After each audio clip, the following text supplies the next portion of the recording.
तो जैसा कि आप सभी लोगों को पता है कि आप सभी लोगों का 3 मार्च को गणित विषय का पेपर होने वाला है।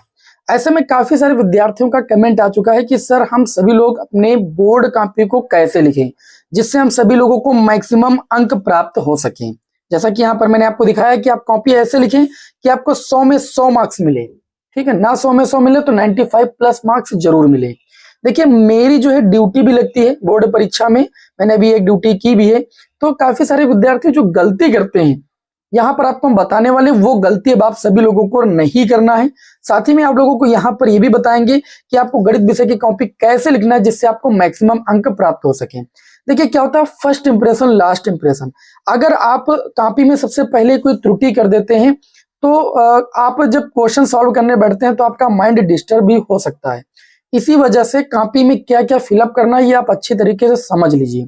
जब आप कक्ष में जाएं और आपको जब कॉपी प्राप्त हो, वैसे तो आपको पहले ही जाना चाहिए समय से पहले, जिससे आपको कॉपी जब मिले तो आपको समय मिल जाता है कॉपी में लाइन खींचने के लिए। ठीक है, आप लंबी पटरी अपने साथ लेकर जाएंगे ही, एक तरफ आपको लाइन खींचना है, डबल तरफ लाइन खींचने की कोई जरूरत नहीं है। तो उस दौरान उस समय का आप सदुपयोग करें और कॉपी मिलते ही सबसे पहले तो देखिए आप कॉपी को चेक कर लें, कहीं पर कॉपी का कोई पेज फटा वगैरह तो नहीं है। अगर फटा है या मान लीजिए कोई पेज खराब वगैरह है, उस कॉपी में लिखना संभव नहीं है, तो आप उसे वापस कर देंगे, आपको दूसरी कॉपी मिल जाएगी। अगर आप यहाँ पर लिख दिए उसके बाद आपको दूसरी कॉपी नहीं मिलेगी। ठीक है, तो इस बात का ध्यान रखिएगा, कॉपी मिलते ही सबसे पहले कॉपी की जांच कर लें, उसके बाद पटरी से लाइनिंग कर लें, जिससे आपको बाद में समय बर्बाद ना हो आपका। ठीक है, और उसके बाद लाइनिंग करने के बाद कुछ पन्नों पर आप लाइनिंग कर लीजिएगा। उसके बाद यहाँ पर आप देखेंगे कॉपी के प्रथम पेज पर आपको लिखा मिलेगा अनुक्रमांक अंकों में। तो जैसे मैंने यहाँ पर अनुक्रमांक अंकों में डाला वैसे आप डाल दीजिएगा। ठीक है, उसके बाद अनुक्रमांक शब्दों में। ठीक है, तो अनुक्रमांक शब्दों में कैसे डालना, जैसे यहाँ पर 2 है तो यहाँ पर लिखेंगे 2, 8 है तो 8, 6 6 0 4 3 2 1 1। ठीक है, लाख करोड़ में आपको नहीं लिखना, ये बात आप अच्छी तरीके से जानते हैं। फिर आपको विषय वाला कॉलम मिलेगा, यहाँ पर गणित भर दीजिएगा, प्रश्न पत्र केवल। ये चीजें इसलिए बता रहे हैं कि वहां पर जब आप कक्ष में जाएंगे तो समय आपका बचेगा, आपको सोचना कुछ नहीं पड़ेगा। ठीक है, प्रश्न पत्र पर अंकित संकेतांक, तो आपका जो प्रश्न पत्र है उस पर आपको संकेतांक मिलेगा। जैसे मैंने यहाँ पर 324 EF भरा हुआ है, ऐसे आपको कॉलम में भर देना है। फिर परीक्षा का दिन आपका सोमवार है और परीक्षा इस बार आपकी प्रथम पाली में, आप सभी को पता है। तो तिथि एवं पाली वाले कॉलम में आपको तिथि भर देना है, उसके बाद ब्रैकेट में प्रथम पाली। फिर केंद्र का नाम, जहां पर आप परीक्षा दे रहे हैं उस केंद्र का नाम, जैसे मैंने यहाँ पर जिस विद्यालय में आप परीक्षा दे रहे हैं वैसे भी आपके एडमिट कार्ड पर छपा ही मिलेगा। तो बाल विकास विद्या मंदिर इंटर कॉलेज कोठी बाराबंकी, गलती मत कीजिएगा। काफी सारे विद्यार्थी अपने विद्यालय का नाम डाल देते हैं, तो जहां पर आपका सेंटर है, ठीक है, लड़कियों का जैसे स्थायी है तो वह उसी विद्यालय का नाम डालेंगे। परीक्षा कक्ष संख्या, परीक्षा में प्रवेश करने से पहले आप कक्ष संख्या को देखते हैं, ठीक है, वो आप डाल देंगे यहाँ पर। फिर यहाँ पर कक्ष निरीक्षक के हस्ताक्षर होते हैं, दिनांक होता है। ठीक है, क्या करता है, कक्ष निरीक्षक सबकी जांच कर लेता है, उसके बाद अपना सिग्नेचर यहाँ पर बना देता है। ओके, वो तो बात की। अब आपको देखिए करना क्या है, ये सब काम आपको घंटी लगने से पहले, मतलब बेल लगने से पहले आपको कर डालना है। तो कॉपी मिलने के वक्त आपको समय से लग जाना है। आप पेन अपने साथ, देखिए हमारे समय से तो आप स्केच रखेंगे ज्यादा बेटर होगा हाईलाइट के लिए। ठीक है, साथ ही में पेन, डार्ट पेन का यूज करेंगे तो आपके लिए बेहतर रहेगा। ठीक है, क्योंकि काफी ज्यादा आपको लिखना होता है। और एक चीज समझ लीजिए, कॉपी जो आपको मिलेगी उसमें आप एक पेज रफ कार्य के लिए कर लेंगे, वहां पर आप हेडिंग डाल देंगे रफ कार्य। यहाँ पर जो भी कार्य करेंगे, रफ कार्य जो भी आप करेंगे वो आप करते रहिएगा। ठीक है, मान लीजिए आपको कोई फार्मूला याद है पहले से लिखना है तो आप लिख सकते हैं यहाँ पर, और बाद में कॉपी जमा करने के वक्त आप इसको ऐसे काट कर दीजिएगा। ठीक है, अब देखिए जब कॉपी पर आपने लाइनिंग कर ही लिया है, अब आपको क्या करना है भाई, देखिए अब आप प्रश्न पत्र का इंतजार कर रहे हैं, प्रश्न पत्र आपको मिलेगा। तो प्रश्न पत्र में सबसे पहले बहुविकल्पी प्रश्न होते हैं, आप सभी को पता है। तो सबसे पहले प्रश्न पत्र को आप पूरा पढ़ें। जैसे यहाँ पर मैं आपके समक्ष एक प्रश्न पत्र मैंने ओपन किया, आप देख पा रहे हैं सॉल्व पेपर का है। प्रश्न पत्र ऐसा ही होगा। एक नंबर वाले आपके कितने होंगे भैया, आपके एक नंबर वाले, पहली बात तो आपको यहाँ पर 5 प्रश्न मिलेंगे एक नंबर वाले बहुविकल्पी। फिर 5 प्रश्न आपको मिलेंगे एक नंबर वाले आपके अतिलघु उत्तरी। फिर 2-2 नंबर के 4 प्रश्न मिलेंगे। ठीक है, इस तरीके से यहाँ पर आप देख पा रहे हैं 2-2 नंबर वाले 4 प्रश्न यहाँ पर मिले। फिर 2-2 नंबर वाले 4 प्रश्न, मतलब टोटल 8 प्रश्न होते हैं 2-2 नंबर वाले।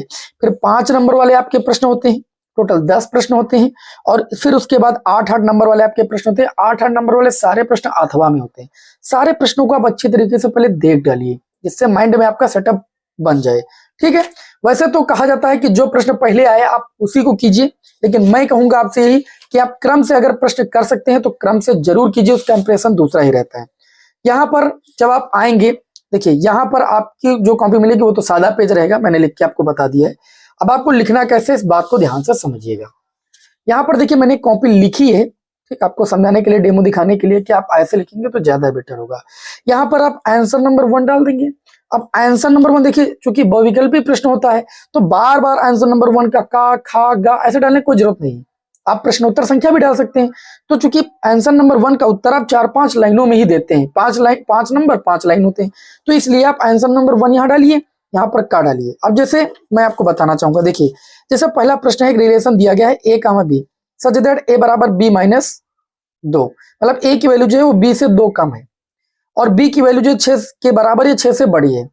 समुच्चय में निम्नलिखित परिभाषित है तो सही उत्तर होगा।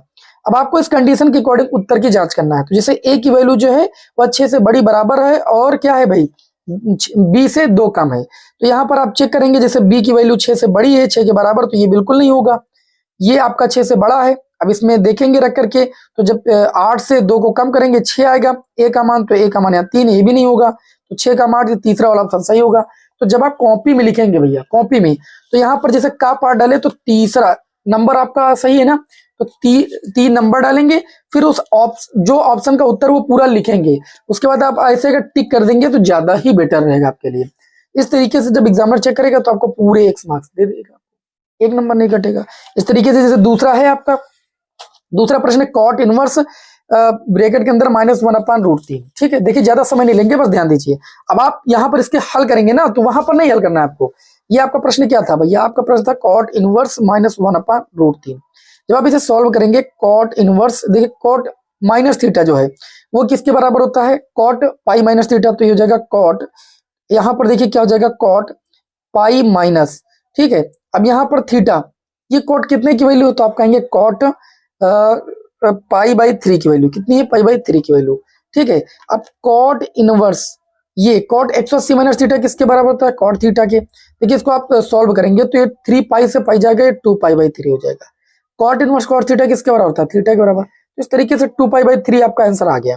तो वहां पर ये सॉल्व नहीं करना था, हमने रफ कार्य पर कर लिया, रफ का जो आपने रफ कार्य वाला पेज है। फिर यहाँ पर आप क्या करेंगे भाई, उत्तर डालेंगे खापड़, और इसका चौथा विकल्प आपका सही है। कौन सा विकल्प सही, चौथा।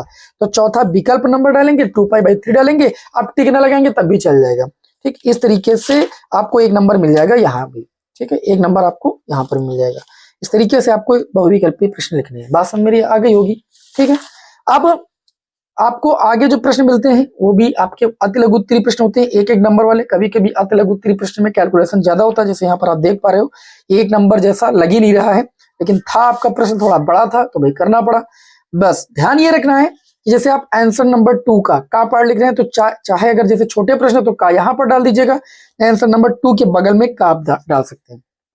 प्रश्न को आप काले से जरूर उतारें, ये हाईलाइट करता है आपके प्रश्न को, और जो कॉपी चेक करता है उसको दिक्कत नहीं होती कॉपी चेक करने में, और उसको दिक्कत नहीं हो तो समझ लीजिए आपको नंबर अच्छे से मिलेंगे। या अगर आपका प्रश्न सही है पूरा तो 1 नंबर।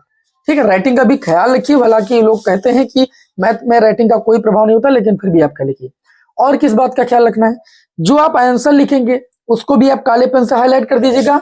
जिस प्रश्न को आप सॉल्व करने जा रहे हैं पूरा प्रश्न तो नहीं उतारना है कि आप पूरा ही वैसे एज इट इज प्रश्न उतारें। जैसे यहाँ पर देखिए दूसरे का पार्ट वक्र x = t² + 3t - 8, ये पूरा प्रश्न है ना, तो पूरा नहीं उतारना, लेकिन जितने का आप कार्य कर रहे हैं उतना तो आप यहाँ पर उतारे भाई। उसके बाद आप बढ़िया आराम से उसका सोल्यूशन करेंगे, फिर यहाँ पर जब उत्तर लाएंगे तो आप उत्तर को भी काले से कर देंगे। फिर खा पार्ट है तो यहाँ पर आप बीच में डाल सकते हैं आंसर नंबर 1 का खा पार्ट, या आप देखिए चूंकि 1 नंबर वाले प्रश्न थे इसलिए मैंने यहाँ बगल में ही खा डाल दिया। फिर जो प्रश्न है उसको मैंने देख काले से लिखा, उसका सॉल्व किया, फिर आंसर जो है उसको भी काले से लिखा। इस तरीके से भैया इसका इंप्रेशन ही दूसरा होता है। मैं कहा फर्स्ट इंप्रेशन लास्ट इंप्रेशन, अगर ये इंप्रेशन आप जमा ले गए ना तो फिर ये समझ लीजिए बहुत ही अच्छे मार्क्स आपको मिलने वाले हैं। और आपको एक चीज बता दें, टाइम मैनेजमेंट पर भी आप लोगों को हम क्लास 1 देने वाले हैं। टाइम मैनेजमेंट की आप यहीं पर समझ लीजिए, जो 1-1 नंबर वाले प्रश्न है, जैसे 5 प्रश्न है तो 5 मिनट का समय दीजिए, बहुत ज्यादा 1 आधा मिनट, इधर उधर हो जाता है, कोई दिक्कत नहीं, लेकिन समय बहुत ज्यादा छोटे प्रश्नों पर ना गवाइए। यहाँ पर आप देख सकते हैं मैंने हर एक प्रश्न को, पहले प्रश्न को काले से लिखा है, फिर उत्तर को काले से लिखा है, फिर प्रश्न को काले से लिखा है, उत्तर को काले से लिखा है। इस तरीके से मेरा एक भी मार्क्स नहीं कटने वाला है। कौन बताओ इसमें मार्क्स काटेगा? कोई मार्क्स नहीं काट सकता है। अब यहाँ पर देखिए काफी कितनी सुंदर लिखी हुई है। ठीक, अब ये मत कहिएगा कि सर जी आपने तो बहुत अच्छे से लिख दिया है, आप बता रहे हैं वहां 3 घंटे में नहीं हो पाता है। भैया बिल्कुल हो जाएगा। अगर आप मेरी क्लासें कर रहे हैं अच्छे तरीके से, आपको गणित का पेपर सॉल्व करना आ रहा है, तो ये इसमें कोई दिक्कत नहीं। जैसे यहाँ पर समाकलन का क्वेश्चन है, काले पेन से मैंने प्रश्न उतारा, उत्तर देखिए यहाँ पर 1 नंबर का प्रश्न, पूरा मार्क्स मिलेगा। आंसर नंबर 3 का ये का पार्ट, तो बगल में भी आप का पार्ट डाल सकते हैं। फिर आप प्रश्न जरूर नोट कीजिए उसके नीचे। फिर यहाँ पर देखिए आंसर को मैंने फिर काले पेन से लिखा, फिर प्रश्न को काले पेन से लिखा। देखिए कितनी अच्छी कॉपी लग रही। आंसर आया, आंसर को बाद में काले कर दिया। अब काला पतला पेन होगा तो उतना हाईलाइट नहीं होगा। फिर देखिए यहाँ पर प्रश्न था, उसके बाद मैंने सॉल्व किया। यहाँ पर देख सकते हैं प्रश्न, प्रश्न के बाद मैंने सॉल्व किया, प्रश्न और प्रश्न के बाद मैंने सॉल्व किया, उत्तर, उत्तर को भी काले से कर दिया, फिर प्रश्न, उत्तर को काले से। आप देख सकते हैं कितनी अच्छी कॉपी। आप देखिए एक बार गौर से, ठीक है। और ये जो लाइनिंग मैंने की है ये बाद में, उत्तर के नीचे वाली, ये मैं आपको बता दूं, जब आपको पेपर सॉल्व करने के बाद समय आपके पास बचे तब ये आप लाइनिंग कीजिए। नहीं आप हाईलाइट करके अगर आप लिखेंगे प्रश्न को और उत्तर को, तो लाइनिंग करने की कोई आवश्यकता ही नहीं। एक क्वेश्चन ये जरूर आता है तुल्यता संबंध वाला, ठीक है, तो आप इस तरीके से कीजिएगा। पहले प्रश्न को नोट कर लीजिएगा, फिर सतुल्यता हेडिंग डाल लीजिएगा, सम्यता, संक्रामकता, तीनों चेक करना होता है ना तुल्यता संबंध के लिए। इस तरीके से आप चेक कर दीजिएगा, बाद में लिखिएगा। इसलिए आर एक क्या है, इक्विवेलेंस रिलेशन है, तुल्यता संबंध है। देखिए मैंने काले से लिखा कि नहीं, कितना अच्छा लग रहा है। 1 नंबर नहीं कटेगा, क्वेश्चन 5 नंबर में आता है आपका, ठीक है। यहाँ पर देख सकते हैं, ये देखिए 5 नंबर वाले, 2 नंबर जो भी मैंने प्रश्न किए हैं। आंसर नंबर देखिए क्या है, आंसर नंबर 5 का खा पार्ट, आंसर नंबर 5 का गा पार्ट। कितनी सुंदर कॉपी लग रही है, पहले आप देखिए गौर से, ठीक है। ये मैंने आपको इसलिए बताने के लिए किया कि ऐसे कॉपी अगर कोई विद्यार्थी लिखता है तो मैं दावे के साथ कह सकता हूं उसका 1 मार्क्स नहीं करता, 100 में 100 मार्क्स आते हैं, ठीक है। यह इस बार आप सभी लोगों का एक नियम लागू हुआ है, जो कि नया नियम है। आप सभी लोग जितनी भी कॉपियां लेते हैं, आप सभी को पता है कि आपने जैसे ए कॉपी भरी, उसके बाद आपने बी कॉपी लिया या सी कॉपी लिया, तो आप सभी लोगों को यहाँ पर पहली बात तो लिखना रहता है कि आपने कितनी कॉपी ली, ए प्लस बी प्लस सी। वो आप यहाँ पर पहली कॉपी पर लिखेंगे। जैसे सी कॉपी लिया तो ए प्लस बी प्लस सी, बी कॉपी लिया तो ए प्लस बी, ये आपको पहले लास्ट में लिखना ही रहेगा। दूसरी सबसे महत्वपूर्ण बात, बहुत ध्यान से समझिएगा, इस बार आप जितनी भी कॉपियां ले रहे हो या जो कॉपी में आपके पन्ने हैं, जैसे यहां पर देखिए ये कॉपी का पहला पेज यहां पर लिखा आप लोगों ने, तो यहां पर हाशिए के नीचे आप सभी लोगों को कॉपी का जो सीरियल नंबर होगा, यहां पर कॉपी का सीरियल नंबर होगा, ठीक। ये कॉपी का सीरियल नंबर आपको यहां पर लिखना रहेगा इस पन्ने पर, और यहीं पर अपना रोल नंबर। फिर आपको इधर नहीं लिखना है, फिर यहाँ पर सीरियल नंबर, रोल नंबर, फिर अगले पन्ने पर सीरियल नंबर कॉपी का, रोल नंबर। इस तरीके के कॉपी के हर एक पन्ने पर सीरियल नंबर और रोल नंबर आपको इस बार लिखना है अनिवार्य रूप से। ये सूचना भी यूपी बोर्ड यानी यूपीएमएसपी से जारी की गई है, तो ये इस बात का ख्याल रखिएगा। वैसे तो आप सभी को वहां पर सर जी लोग आपके बताएंगे भी, आप सभी लोगों ने पहला पेपर दिया भी है, और अगर पहले पेपर में ऐसा नहीं किया है तो इस पेपर में ऐसा जरूर कीजिएगा, ठीक है। हर एक पन्ने पर, ये आपकी सेफ्टी के लिए। कभी भी कोई भी दिक्कत अगर होगी, कॉपी रीचेकिंग या कोई भी प्रॉब्लम होगी, तो आपको किसी भी दिक्कत का सामना नहीं करना पड़ेगा, ठीक है। बाकी हमें उम्मीद है कि आप सभी लोगों को ये क्लास बहुत ही ज्यादा पसंद आई होगी, ठीक है। हमें कमेंट बॉक्स के माध्यम से जरूर बताइएगा, और नेक्स्ट क्लास में आप सभी लोगों को मिलते हैं। जय हिंद, वंदे मातरम।